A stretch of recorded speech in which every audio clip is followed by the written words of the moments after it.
नमस्कार दोस्तों, कैसे हैं सब आप लोग। मेरा नाम है राजुल और आप देख रहे हैं सुपर 1 मिलियन। सर वीडियो नहीं आ रही है, रेगुलर वीडियो नहीं अपलोड कर रहे हो आप, जल्दी जल्दी वीडियो अपलोड नहीं कर रहे हो। तो देखो यार, कुछ इमरजेंसी थी, मम्मी पापा की एनिवर्सरी थी तो थोड़ा सा डिले हो गया ना। रेगुलर वीडियोस आएंगी अब लोग आपको। ये देखो चैप्टर वाइज वीडियोस, एंटरप्रेन्योरशिप की क्या कर रहा हूँ मैं, चैप्टर वाइज जितने भी एमसीक्यू बनते हैं उतने आपके लिए लेके आए हुए। ये चैप्टर 1 है, 16 चैप्टर हैं आप लोगों के सिलेबस में बीकॉम सेकंड ईयर के जो एमसीक्यू वाले पेपर होने वाले हैं। नाउ बात करते हैं, पहला क्वेश्चन क्या कह रहा है, इधर से बाहर, पहले चैप्टर में चैप्टर नंबर 1 इधर से बाहर नहीं जाएगा और इधर से आपको कम से कम 2 या 3 क्वेश्चन मिलेंगे। कितने? 2 या 3 क्वेश्चन देखने को मिलेंगे। तो बिल्कुल बहुत बढ़िया तरीके से करना आप लोग ना। पहला क्वेश्चन क्या कह रहा है, ध्यान से समझना, याद करवा के जाऊंगा और ये वीडियो एक आध 2 बार देख लोगे, कोई दिक्कत नहीं है, दिमाग में बैठ जाएगा। देखो, economic development is never an accident. ये क्या बोल रहा है कि इकोनॉमिक डेवलपमेंट है, कभी भी क्या नहीं होता, एक्सीडेंटली। मतलब अचानक से कभी भी क्या नहीं होता, बर्बाद नहीं होता। इकोनॉमिक डेवलपमेंट धीरे धीरे चलता है, ठीक है। क्या होता है? धीरे धीरे चलता है। Now second question, entrepreneur is instrumental in economic development. Instrumental क्यों कहा गया है? क्योंकि देखो भैया, उतार चढ़ाव आते रहते हैं। इंटरप्रेन्योर किसको बोला जाता है? जो रिस्क टेकिंग लेने की क्या होती है, उसको क्षमता होती है, उसको क्या बोलते हैं हम लोग? एंटरप्रेन्योर बोलते हैं। तो एक चीज, जो एंटरप्रेन्योर क्या होता है, एंटरप्रेन्योर वो होता है जो अपने अंदर थोड़ी थोड़ी चीज करके क्या करता है, डेवलपमेंट लाए अपने अंदर, ठीक है। तो इसीलिए क्या हो गया, इकोनॉमिक डेवलपमेंट, इसका मतलब क्या हो जाएगा, इंस्ट्रूमेंटल। क्या हो जाएगा? Entrepreneur is instrumental in economic development. याद हो जाएगा, याद हो जाएगा। An entrepreneur is born not made. जो इंटरप्रेन्योर होते हैं ना, वो क्या होते हैं, जन्म लेते हैं, ना कि बनते हैं। इंटरप्रेन्योर की सोच आपको अलग ही दिख जाती है कि ये बंदा एंटरप्रेन्योर है। जैसे कि संदीप माहेश्वरी हो गए जी, ठीक है, आपके विवेक बिंद्रा हो गए, इनकी सोच ही अलग है। तो विवेक बिंद्रा हो गए और संदीप माहेश्वरी हो गए, ये इनकी सोच ही अलग है। ये पैदा ही इसी चीज के लिए हुए थे, जैसे कह सकते हैं, लेकिन बना जा सकता है, ऐसी कोई बात नहीं है। लेकिन आपको याद रखना है क्या, N entrepreneur is a born not made, ठीक है। अब देखो भैया, कौन सा चौथा क्वेश्चन देखेंगे, JRD टाटा। किसने नाम सुना है? टाटा जी का नाम सुना है ना आप लोगों ने, बिल्कुल सुना होगा। स्टार्टेड, क्या स्टार्ट करा था इन्होंने? Iron and steel industry. Iron and steel industry, याद रखिएगा। टाटा की क्या है, टाटा की इन्होंने स्टार्ट किससे करा था? आयरन एंड स्टील इंडस्ट्री से स्टार्ट करा था। याद हो गया। मैंने बोला एंटरप्रेन्योर होता है वो क्या होता है, बॉर्न होता है। क्या होता है? बॉर्न होता है, ना कि बनाते हैं हम लोग उसको, ठीक है। नाउ टाटा, अगर मैं बात करूं टाटा की, तो आपके दिमाग में आ जाए सिर्फ क्या क्या आ जाए, आयरन एंड स्टील। क्या? आयरन एंड स्टील दिमाग में आ जाए। नाउ अब बात करूंगा, वाडियाज स्टार्टेड, ठीक है। वाडियाज आपने नाम सुना होगा, ठीक है। वाडियाज स्टार्टेड, क्या इन्होंने स्टार्ट करा था, कौन सी इंडस्ट्री स्टार्ट करी? तो शिप बिल्डिंग। किसने? Ship building. अगर आपको ही पूछने आ जाए कि भैया वाडियाज ने सबसे पहले क्या स्टार्ट करा था, ये तो याद रखिएगा, शिप बिल्डिंग। क्या याद करा था, क्या स्टार्ट करा था? शिप बिल्डिंग, ठीक है। Now Wipro corporation, Wipro corporation was founded by, ठीक है, विप्रो कॉर्पोरेशन। जो विप्रो है, ठीक है, कॉर्पोरेशन है, उसने क्या फाउंड करा था, ये किसने फाउंड करी थी कंपनी? विप्रो कॉर्पोरेशन। किसने?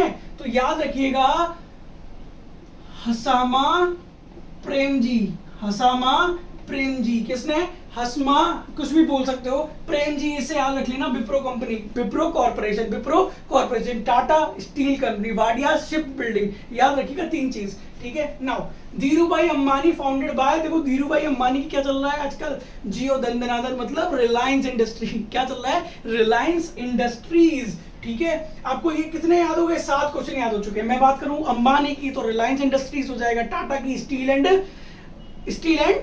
हाँ, iron steel company, very good. ना विप्रो की, विप्रो ने हाँ शिप एंड बिल्डिंग, ठीक है, विप्रो की शिप एंड बिल्डिंग, गलत बोल दिए। हाँ, शिप, जो विप्रो कंपनी थी वो किसने फॉर्म करी थी? प्रेम जी ने। किसने? प्रेम जी ने, ठीक है। नाउ हैंडीक्राफ्ट वर पैट्रोनाइज, मतलब किसके जमाने में हैंडीक्राफ्ट चला करते थे? तो याद रखिए कि महाराजा हुआ करते थे, हमारे ग्रेट अशोका हुआ करते थे, उनके जमाने में क्या हुआ था, ये हैंडीक्राफ्ट का वर्क आया था। ठीक है ना, याद रखिएगा, ये आपके रिलेट कर रहा था उस चैप्टर से, इसीलिए मैंने इसको डाला है। ठीक है ना, अकॉर्डिंग टू स्कम्पीटर, ठीक है, इनका बहुत नाम आया है एंटरप्रेन्योरशिप में, याद रखिएगा। स्कम्पीटर से क्वेश्चन बनेगा, कैंटिलन से क्वेश्चन बनेगा।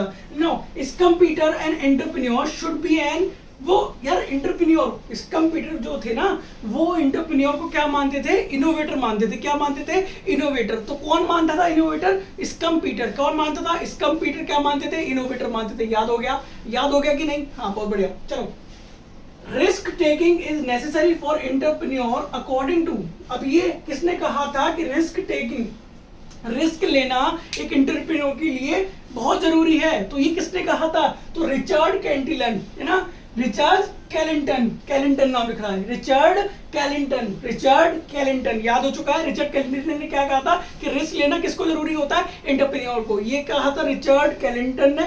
ठीक है, नाउ एक और थे स्कम्पीटर, इन्होंने क्या बोला था? इनोवेटर बोला था। रतन टाटा ने क्या करा था? रतन टाटा ने steel and iron company found करी थी, मतलब। ठीक है, और आपके वाडियाज ने क्या करा था? वाडियाज ग्रुप ने, तो वाडियाज ग्रुप ने क्या करा था? हमारे क्या करा था? Ship building. ठीक है, और विप्रो कॉर्पोरेशन किसने करी थी? किसने करी थी फाउंड? कमेंट बॉक्स में बिल्कुल सही। चलो, अकॉर्डिंग टू कोल, ठीक है, याद रखना, अकॉर्डिंग टू कोल, ये COLE वाला कोल। अब बिजनेस इज रन टू, है ना, बिजनेस किससे रन, मतलब क्या करने के लिए रन करते हैं हम लोग?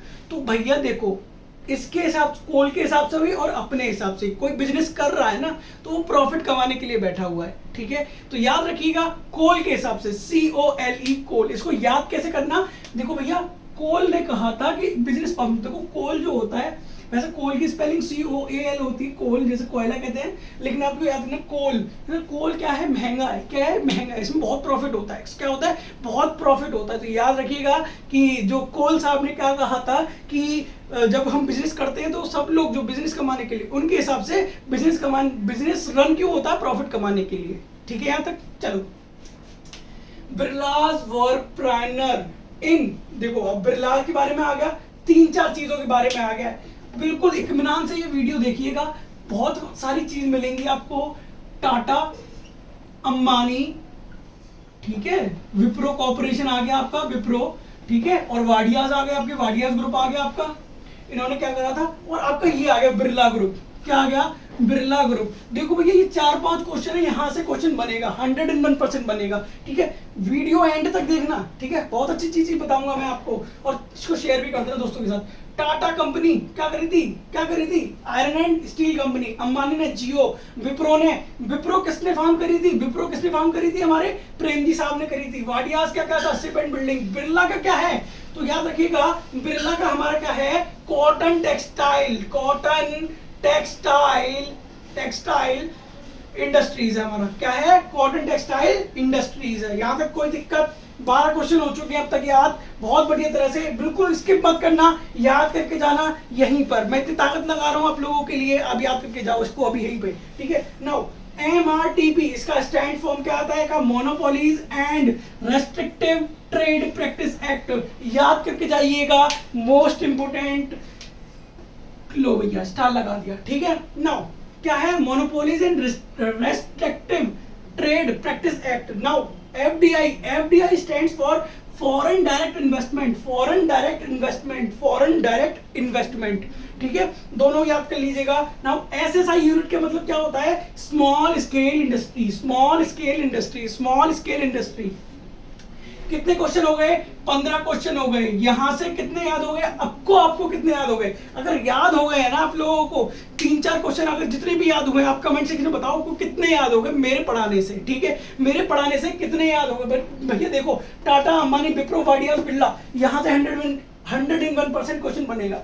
अब वीडियो को, अगर आपने वीडियो अच्छी लगी हो तो आपको प्लीज लाइक करना, कमेंट करना एंड सब्सक्राइब कर देना चैनल अगर अभी तक नहीं करा हो। And thank you so much for watching this video.